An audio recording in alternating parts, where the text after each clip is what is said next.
Good morning, everyone. I'm Valerie Abrahamian with Advocates for Angels, and I'm the IEP navigator.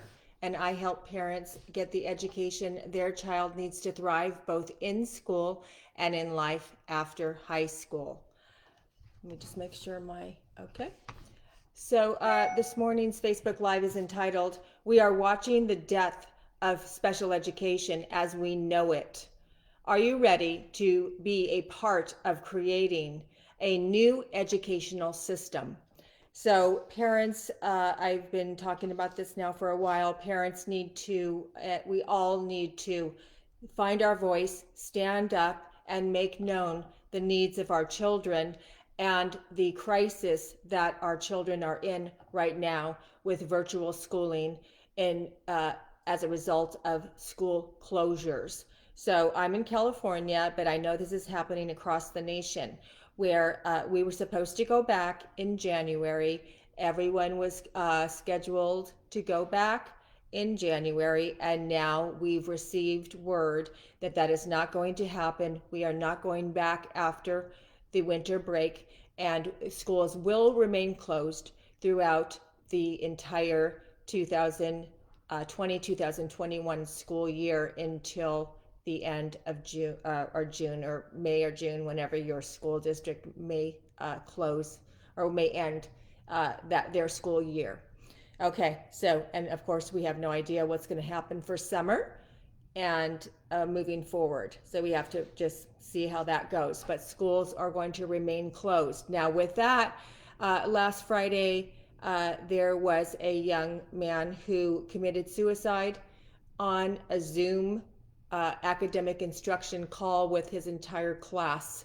He actually committed suicide on the Zoom with all of his classmates watching. Suicide has skyrocketed since the school shutdowns and are continuing to escalate as we continue to remain in the home and we are continued to be isolated and given orders that we cannot really have a life and kids are not in school. This is really serious. I've been talking about the escalation of cutting in young people, students. I've been talking about the escalation in kids being put on medication for anxiety and depression. I've been talking about kids that are, many kids are been hospitalized because they have attempted suicide or they are having suicide ideologies and they are they're in a cycle of all they can think about is that they're going to kill themselves. They're going to kill themselves. They're making a plan of how they're going to commit suicide. They're attempting suicide, and many kids are completing their suicide attempts. So this is what we're facing today across the nation with our children in special education. I think it's shocking that it's not being talked about more on the news. Lots of other things are being talked about, like the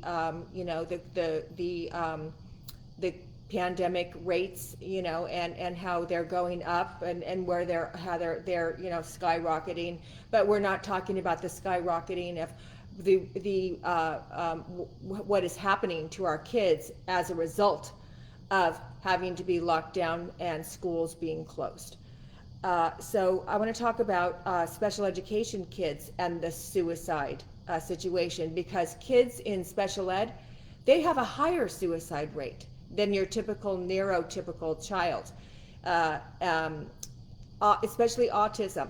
Autism and suicide ideology are comorbid, especially for a certain population of kids on the autism spectrum. And those are the kids that are really aware of social acceptances and having friends and what it means to be a young person and be accepted and fit in, and those kinds of kids. Those are the ones that have a huge amount of children that have autism and suicide ideology are attempting suicide, and many of them are completing suicide. attempts. So this needs to be talked about. That's why I'm talking about it. It's a hard subject, but parents are suffering. Parents are scared. Children are scared. Students continue to escalate, and there's really nothing being much done about it. I just had an IEP meeting, and this was the subject of that IEP meeting because this young girl is having suicide ideologies. She has been for over a year. And with the situation now with the school closures, it has escalated her suicidal ideologies. And as a direct result of the shutdown and not being able to have their typical life and their typical schedules and having their life turned upside down. And so, awareness, talking about it, finding more help with how we can help our kids, and having school districts actually address it. So let me just give you a couple tips, parents, on if this is happening to you or your child and you're on an IEP in special education, you should immediately be calling assessments to have your child assessed if this has not been identified yet. You need to call an IEP meeting, and you need to bring this to your IEP team's attention. And because the district is responsible to provide you intervention, mental health intervention, counseling, many things can be done in this situation. If your child needs a behavioralist to work with them, to help them to access the curriculum, the virtual curriculum, there's many things when it comes to behavior, when it comes to mental health, that is in Individuals with Disabilities Education Act that you can access, and you can hold your district obligated to provide for your child.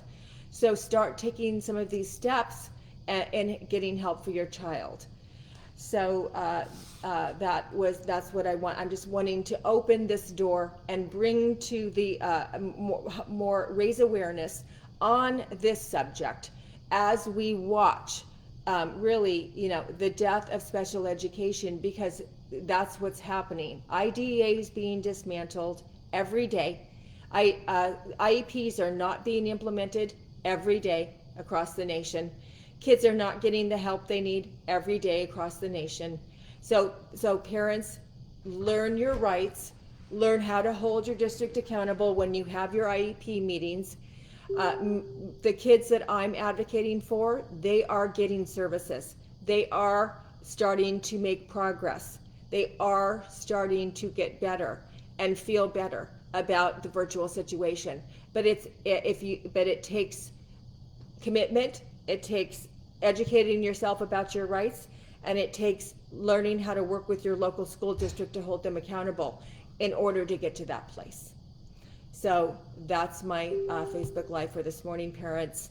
My heart goes out to you. I'm with you. I know what you're going through. I have parents calling me every day with just horrific stories about their children, and my heart is breaking for them, and I'm trying to help as many parents as I possibly can.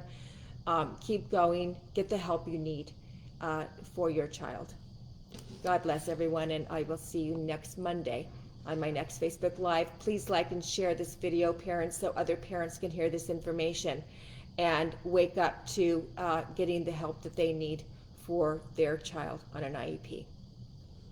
See you guys next Monday on my next Facebook Live.